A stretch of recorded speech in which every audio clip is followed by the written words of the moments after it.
Hey everybody, welcome to another Thursday night hangout, another edition of Grow Pros Go Pro. Hey, tonight we're going to be talking about the dialer and some specifics about it, how it works, and how we grow through the growing pains of it. And then we'll get some people who have been running the dialer as well to kind of share their input on it. So tonight let's just start with just a basic understanding of what the dialer is for anybody that's never done it or hasn't seen it. As far as the how it works and everything else, you don't have to worry about setting it up.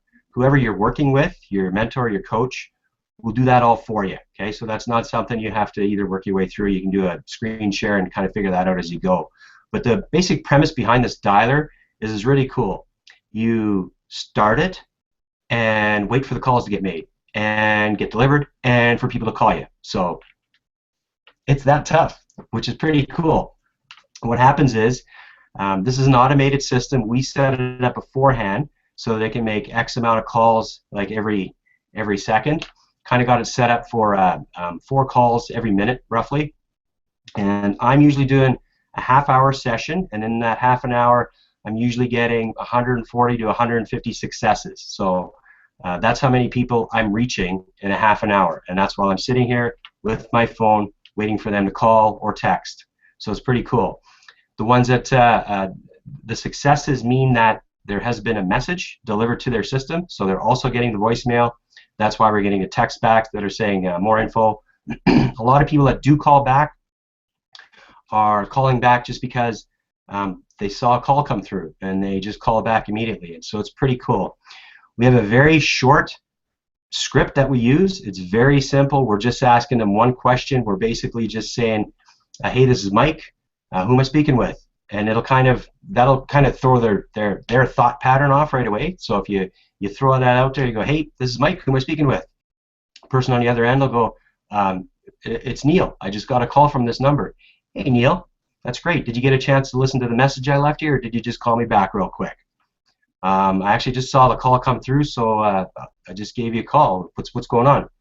Well, listen, that's great. I had a quick question for you. Do you have a quick sec? More often than not, I'm getting a yes. Okay, it's that simple.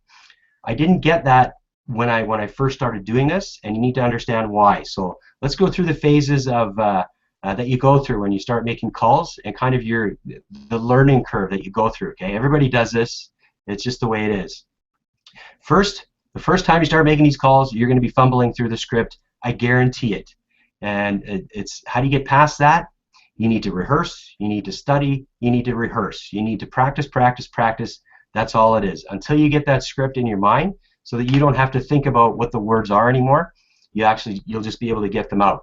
When I first started, I had a copy of the script beside me, I had a copy of the script on my screen, and I had the 3 questions that might come up at some point stuck on the top of my screen as well, so that no matter where I was looking, I could get something, because when I was first going, I didn't know exactly what the answers were supposed to be, and I just had to get used to it. Now, I have one on my screen, but I don't use it anymore because I know the script, right?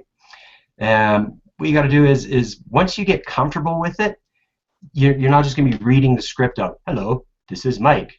Thank you for calling. What is your name? It's not going to be that way. It'll start to flow over time.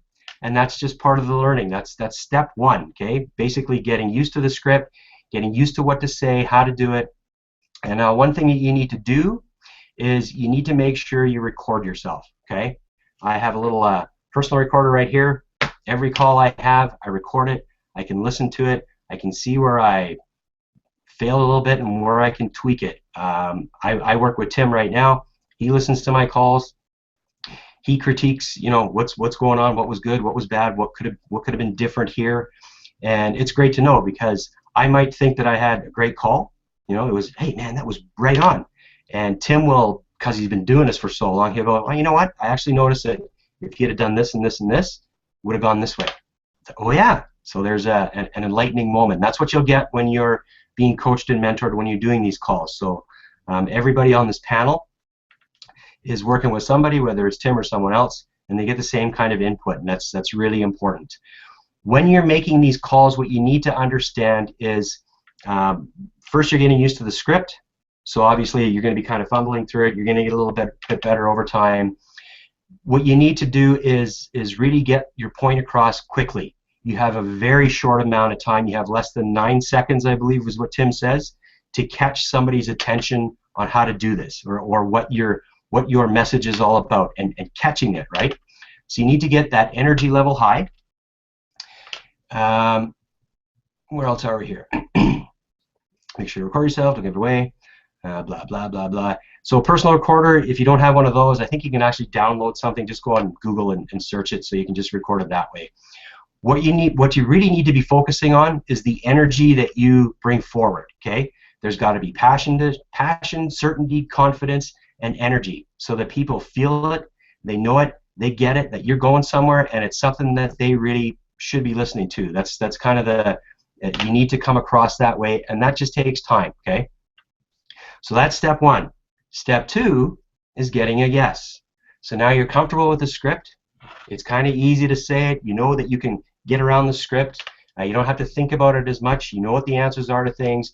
You can even ad-lib a little bit. Obviously, you want to stay on course. You don't want to go off on a tangent, but you can just quickly answer questions if you need to, right? But what you want to do is stay on course. So your next step is getting a yes, meaning that, hey, I just had a quick question for you. Do you have a sec? Yes, I have a sec. Great. Then you ask them the question, and then you're going to get at the end, yes, you can send me some info. Great. What's your best email address? And they're like, you know, sometimes usually they give it to you, but sometimes, well, you know, hey, you know what? I understand it's no issue to me. I can actually just text it to you if that's cool with you. Yeah, okay, that works, right? Either way, what we want to do is we want to get the information out to them as quickly as possible and with as little work for them as possible, because the people we're talking to are busy. They have busy lives and they have things to do, and we want to make things as easy for them as we can, right? So that's our second step, is getting to the point where we understand our script, we understand what we're saying, we're coming across with lots of passion, lots of energy, and all this needs to be in your, excuse me, I have to sneeze.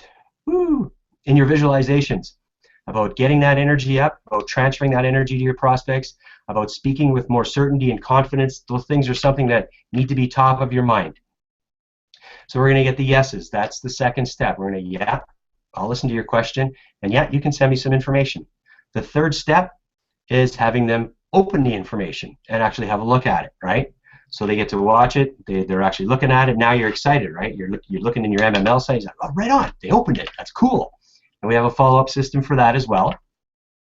And you want to get to the fourth step. And the fourth step is where they're actually giving you the yeses, you're sending them the information, they're watching it, they're getting it, and they're responding to it. They're like, okay, let's chat a little bit further. So the whole thing is a process, and everybody will come along at their own time, at their own speed. Working on rehearsing this script is super important, especially when you first start doing it. You can rehearse it with yourself by just talking to yourself in the mirror. You can get one of your teammates or one of your friends to kind of bounce it back and forth, right? So you're very comfortable doing that, because as they say, perfect practice makes perfect. So you want to do this thing bang on. So here's kind of an example of the right way and the wrong way, okay? So first, basically, the way you want to say it to people is you want to come across with energy, with confidence, and certainty. So say I get a call, I pick it up. It's basically, hey, this is Mike. This can be the wrong way, by the way. Hey, this is Mike. Who am I speaking to? Why, this is Neil. Hey, Neil. Did you? I got a quick question for you. Do you? Are you open to listening to something if I send it to you? Click. He's gone, right? It's going to be that simple, because I blew that call. I blew a call today while Paige was on a Skype with me. Ask her. It's just the way it is. Sometimes that happens, right? The right way to get to it is speaking like, this is an analogy that Tim uses. We're CEOs, we're not receptionists, and we need to come across that way. A CEO will always come across with strength and leadership, right? And that's the way we need to be. So when somebody calls me, it's going to be, my phone rings, I pick it up, It's basically, hey, this is Mike. Who am I speaking with? This is Neil. Hey, Neil, did you get a chance to listen to the message I left you, or did you just call me back real quick? I just called you. I just saw number came up, so I just called you back. Hey, great. Listen, I just had a quick question for you. Do you got a sec? Yeah, sure. Listen, Neil, if you absolutely knew that in the next 24 to 36 months you could make enough money to set yourself free and walk away and be done, are you open-minded enough to watch a short video if I send it to you? Yeah, sure. Great. What's your email address? Gives me the email address. Awesome. I'm going to send you this information. It's coming from Mike Hansen. Could be in your inbox. Could be in your spam folder. Check there too. You're going to love it. Once you watch it, get back with me and we'll chat. Okay, great. Have a great day. Take care. Click. It's that simple. It really is no more than that. It is a simple conversation. We're not going to get into, hey, Neil, how's the weather wherever you're at this point? Are you what are you doing now, Neil? Are you open to doing something else if I send you some information? We don't want to go off track that way. We just want to keep it plain and simple, bang, bang, bang, bang, and away we go. Because the more questions we ask, the more we stammer on what we're saying, the more their red flags are going to go off, right? And when people's red flags go off, they start going on the defense and they start asking you more questions. And the more questions you answer, the more it's going to go probably the way of click, see you later, right? Which is fine. It's a learning experience, and we all need to go through it.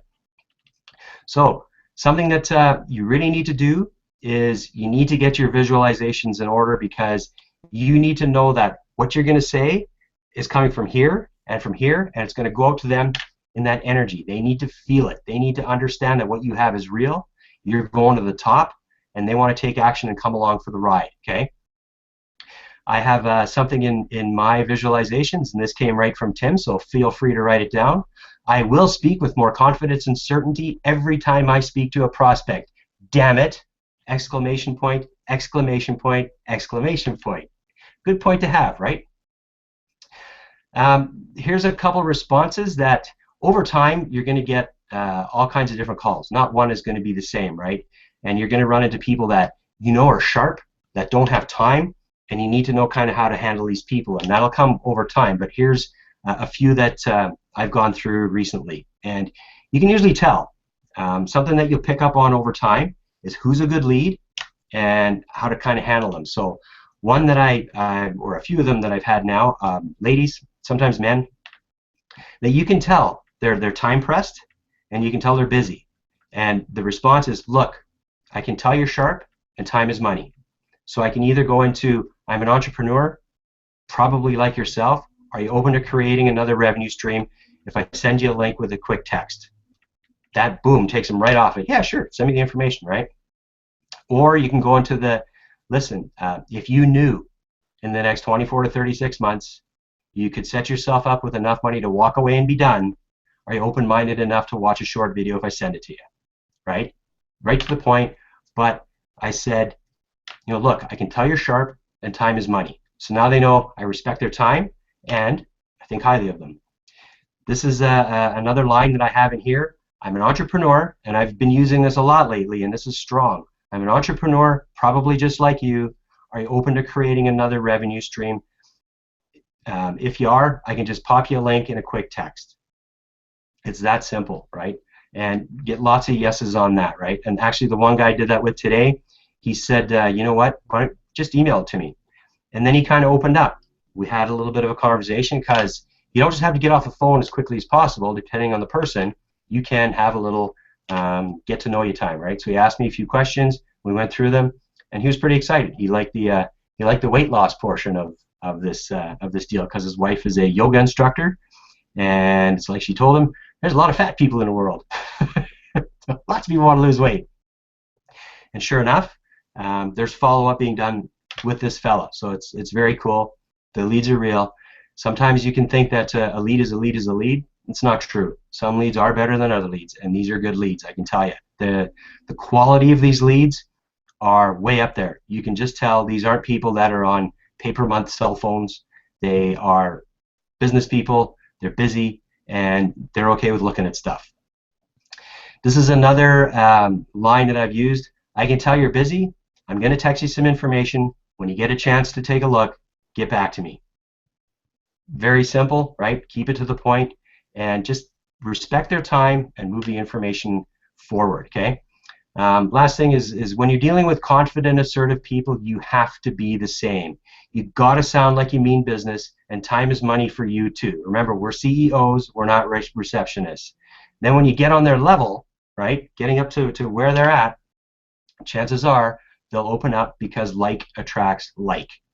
And it really is that simple. It's just a matter of like anything else, getting going and getting better at it and getting working on it. So that's kind of really all I had to go over, just so you kind of get the feeling of what it's all about and how it works. It does work. It's amazing. But at this point, what I'm going to do is I'm just going to open it up to the panel, just so I can get a little bit of feedback from the folks here. We won't ask Paige because she's hiding behind her camera there, but that's okay. And Peggy, we've got twin Peggy's here. She's duplicating, as you can see. But we're going to start with Gina. So Gina, can you share what you've found with the dialer so far? Well, absolutely. That was great, Mike. I'm going to go back and jot down some of those lines you've been using because those are great scripts. I hope people were taking notes. I've been having fun with the dialer. It was so different to start out where you're playing defense, I guess, rather than offense, waiting for the call to come in. So that took a little getting used to, but the process just works. And I was working with Angela, and now I'm working with Tim, and it's just such a depth of training, and you find out just what you need to know, and that's what a mentor does. So the process works, and it's so good to have it real time. But your suggestion, I hope everybody's paying attention to the record yourself, because I was not doing that, and what a difference that makes. And I also have a mirror in front of me because I look at myself in the mirror and go, you have to do this, and it makes me more serious. And I mean, I'm having fun, it makes me smile, but it's, I'm like intent, a little bit more confident, and like, you better listen to me, kind of thing. So Tim suggested practicing, and it's just great to get that feedback, because I have the sound like the receptionist, so it's like, even today he said, listen to what you said right when they first called. Your script is improving, but then after, when they took the information, keep it, like you said, keep it short, sweet, and intense. Your time is important. So that was great feedback, and it's a great process. So we just another Grow Pros, milestone kind of thing. So where nobody else is doing this kind of stuff with folks. Yes, we could change and it. I do have a couple questions in the feed. I'm sorry. Go ahead, Mike. I said we can call it Growth Pros. Yes, Growth Pros for sure. Yeah, I see that we got some questions. I do have some comments. Do you want to come back around to that after you talk to the panel? Yep. Why don't we talk to the panel, and we'll come back to that at the end there. All right. Okay. Cool. Hey, Peggy, anything to add? Well, like Gina said, you had some really good tips there. I'm going to go back and write them down too. The hard thing for me in the beginning, like Gina, because I answer the phone at the salon all the time. My persona has always been sweet and up and da-da-da. And what I want to say, making them feel like they're the boss. And now to get that tone difference to where I'm the boss. And it actually took, I've been working with Tim, and in the very beginning, the only thing I could think of was 100 years ago I used to model, and I used to train models, and I had to audition to do that. And I got the job because when some of the people who were auditioning me came up on stage and pretended to be a model, not saying they're ditzy, I was one for a long time, but they tend to, you try and tell them something and they'll go, well, I was doing it this way because, well, I don't need to hear that. So my response was, you cannot hear me when you're talking. And he said, see, that's the tone you need to have. You had the confidence. So that gave me something to draw from. So I would suggest, if you have anything in your past, maybe with your kids or anything else where you had to take that tone of authority and say, you know, this is business and you need to be listening to me. The next thing was, it was wonderful because Tim told me ahead of time exactly how the steps would go. When you first get started and you're nervous, you're going to get a lot of no's. As you get better, they'll start giving you your email. Well, as you get better, then they start thanking you. And then it goes on from there. And so that was very encouraging because as those steps happened, I felt like, whoa, I am getting it. It's going exactly as he said. But yes, you do have to role play. You do have to be open to listen to your mentor. Tim and I have a lot of fun with that. I'm very open to have him tell me, but we do have a lot of fun with that. And you will, because if you really want to learn, you're not going to be embarrassed to say whatever you need to say to that other person. And if you really care as a mentor training someone else, you're not going to hold back of what they need to know either, because that's not doing them any good. So that's just my thing is, you know, when you're working together with somebody else, be so honest with them when you hear that they can be better or they hear that you can be. So it's been awesome. I love, like say, when the calls start coming in, and sometimes they're at a good pace and it's fine, and then there'll be like 4 or 5 at a time, and it's a little panicky until you get the hang of it. But it is exciting and it's definitely working. That's me. Yeah. Cool stuff. You mentioned something pretty cool that I wanted to go back to. It's about something that Tim said to me. Is you always have to keep your power, never give it away. Always be the CEO. As Canadians, we're always known for being overly apologetic. I'm sorry, I'm sorry, I'm sorry. It's just something that we do. Can't be that way. It's if somebody calls, hey, did you listen to the message I left you? No, I just got a call here. What's this all about? Hey, sorry about that. It's I just had a quick. So I was doing that, right? As soon as you say sorry, boom, your power's gone out the window, right? You need to keep control of the call. You need to just focus on how to do it and how to move forward. That was something I forgot to mention earlier. So it takes a little while. Don't worry about it. It's all good. So, Mr. Neil, what's up with you, my friend? Good evening. Really cool hangout. Loads of gold nuggets there, Mike. Really good stuff. Yeah, that's a really good point you've just mentioned. Actually, Canadians must be similar to South Africans, because I often go, I'm sorry, I'm sorry, I'm sorry. Well, I did, not as much now, but I think it's like everything. You've got to practice, right? And what's interesting about this whole process is that a lot of the calls that we tend to get, or used to get in the past, in the UK, I'm sure it's all around the world, but you get like these scripted people calling you, right? So you have it, you know, about sales and insurance and all this kind of stuff. And so you, in your mind, you have this perception about that type of person, right? And with us discussing the receptionist CEO thing, that's a really important point, because when you've got that in your mindset or in your visualizations, like you were referring to right from the start, your whole persona, the whole way you carry the conversation then changes, and that's very powerful, because like Peggy was referring to, instead of fluffing it and kind of, you know, you're assertive but in a polite way, and you enjoy the call. I think also going back to the start of the hangout, you're raising some excellent points there. And you know, when I think about when we all started this journey, and people who are going to start this journey, it's nothing personal. You know, it's not like you know, you're ringing these people in the hope of, you know, that if they might say, it's not with them saying something offensive, but if they say no and kind of blank you or put you off, it's nothing personal. Move on, sift, move on, sift, move on. You know.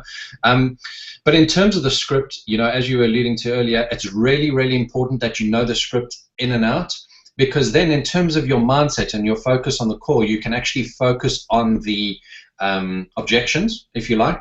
Because like you said, if you know the first part of that script absolutely backwards, you're not then thinking about what you need to say with regards to the opening lines. You can focus on the actual objection. So, you know, I think that's really key.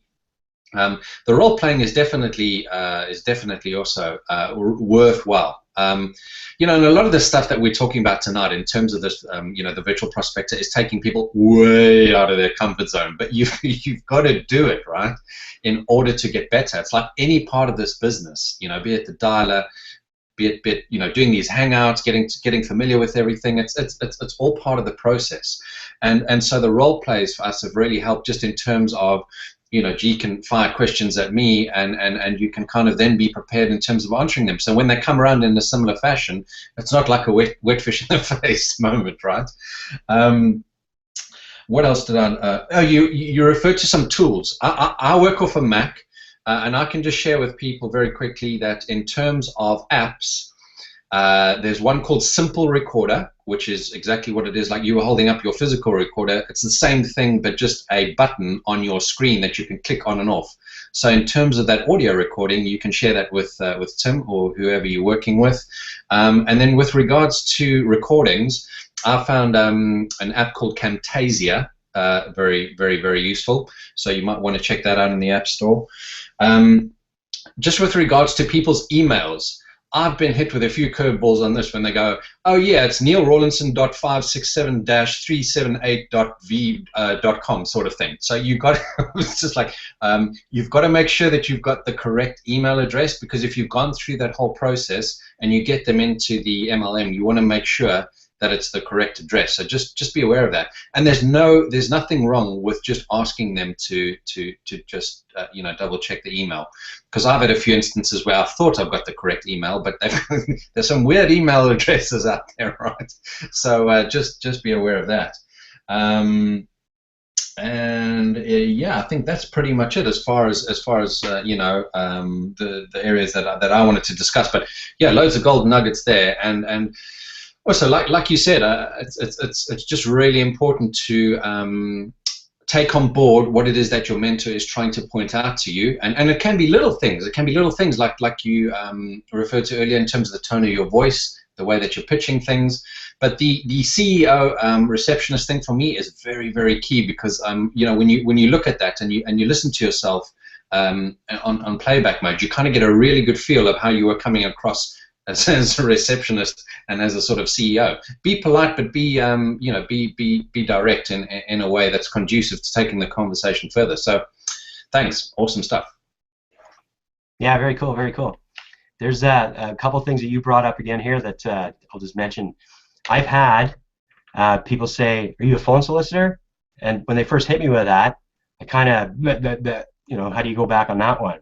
The simple answer is, are you a phone solicitor? Definitely not. I'm an entrepreneur, probably just like yourself.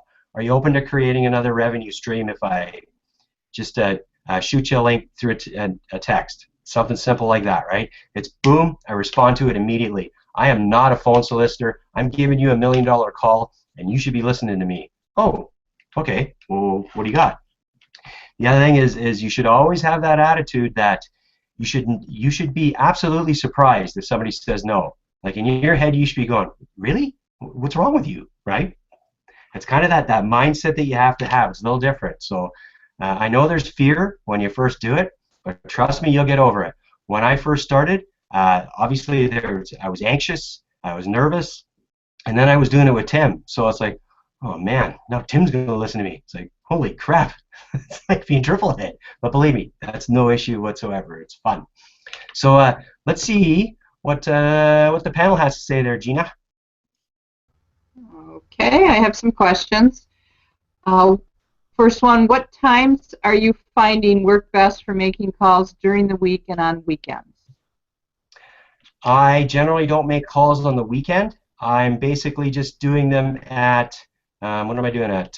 12 o'clock Mountain Standard Time, so 12 to 12:30, and then I've been doing it 1:30, between 1:30 and 2:30 Mountain Standard Time as well. So Central Time, so Texas time would be 1 o'clock, and between 2 and 3 o'clock. That's what I've been doing, and it's been I've been getting really good responses on either of those. They've been good. Okay.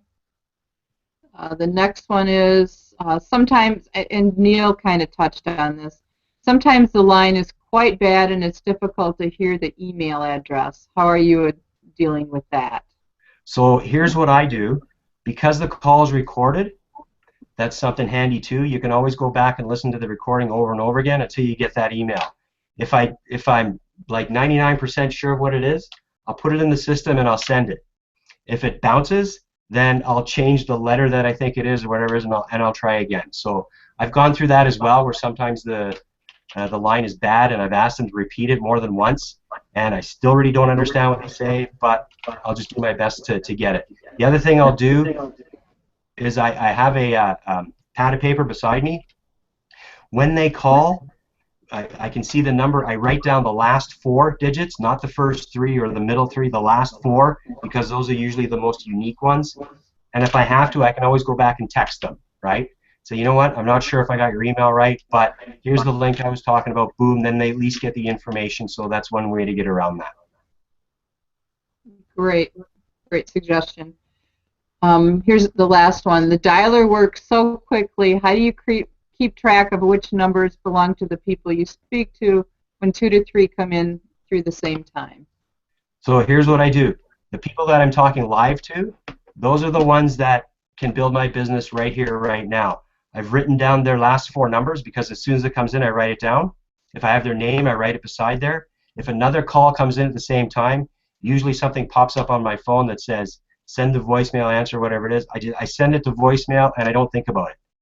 I can't worry about the calls that are coming in when I'm speaking live to someone. That brings me to another point, actually. As far as the messages that we have on our phones, you need to check those on a weekly basis, because as you get better, the energy that you provide comes out better, and you're going to want to redo your messages, because that's going to be like them talking to you live. So you need to keep that updated at some point, because if you go back after doing this for a week or 2 and go listen to the very first message that you left in there recording, you're going to go, wow, I got to do that better. So that's something you want to stay on top of as well. Does that make sense?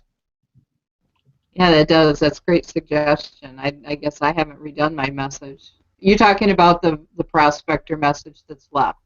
Yep. Correct. Okay. Yep, your answering machine message. Yep. Yeah.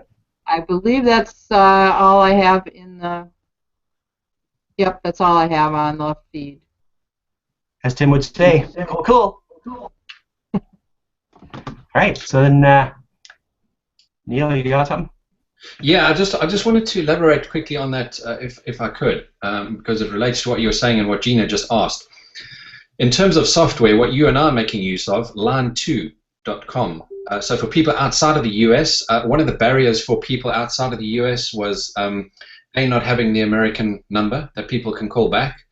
And secondly, with regards to the voicemail, that's been invaluable for me in terms of the Line2 software, because if 3 or 4 people are hitting you all at once, you can allow it obviously to divert straight to voicemail. That leaves a voicemail which is applicable to them getting straight through to your voicemail, if that makes sense. And that started to become really positive for me, because people are then feel more encouraged to be able to leave a message. So the line2.com for us has been awesome. So I just wanted to reach out and let people know that we've as a group, we've found a solution for people outside of the US that takes away all that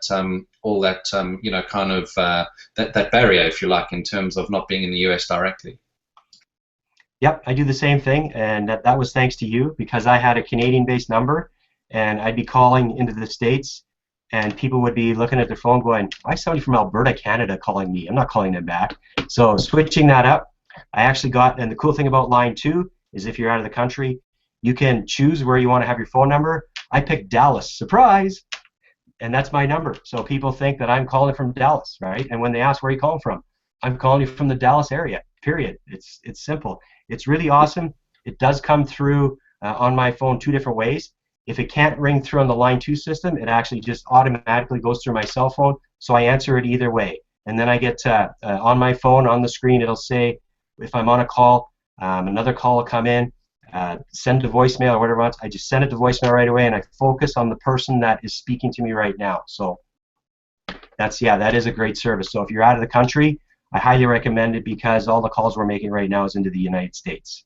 Yeah, and that just quickly reminded me, great minds think alike. I've got a Dallas number as well. But besides that, the opportunity there that I discussed with Tim on that was, even because I've got a dodgy South African accent, I use the opportunity to say to people that we have offices all over the world, so Canada, you know, America, wherever the case may be. So if people were just wondering about that as an objection, use that to your advantage and say, yeah, you know, we have offices in Dallas, Canada, Alberta, wherever it is. And people are like, wow, okay, let's talk, you know. It's all good. Yeah, very cool. That's it. Yeah, that's awesome. Does anybody else have anything they want to add before we call it a hangout? Well, I was just going to say, I use actually Photo Booth for my recording, because it also does what Gina's saying about having a mirror there. It's videoing you at the same time, so you can see what your expressions are, because like Tim always says, it has to be confidence with a smile. And sometimes when you're talking with that confidence, I can look at myself and go, oh, whoa, you're not smiling. And so it's very handy. And there again, it records it and you can go back. And I have a question for you. What are you leaving on your voice message? What is my, right now, it's basically, hey, this is Mike. I'm either on the other line. I'm either tied up or just on the other line. Leave me your name, number, and I'll call you back as soon as I basically can. That's really it for now. I'm thinking I might change it a little bit, but we'll tweak it. And when I do, I'll post it in the secret group to where it might be, hey, if you're calling me back because you just got a call from me, listen, you might want to go check this out and leave a website like goworkwithmikenow.com or whatever it is, and just leave the actual information right there so that they can need to get that website and go to it. But I haven't done that yet. Right now, my voicemail it's just that simple for now. So we might tweak that as we go. So that's another cool thing about the system, right? So it looks like that's about it. So I guess we'll call us a hangout. Tomorrow is Friday already, so everybody have yourselves a great weekend, and we'll see you at the top.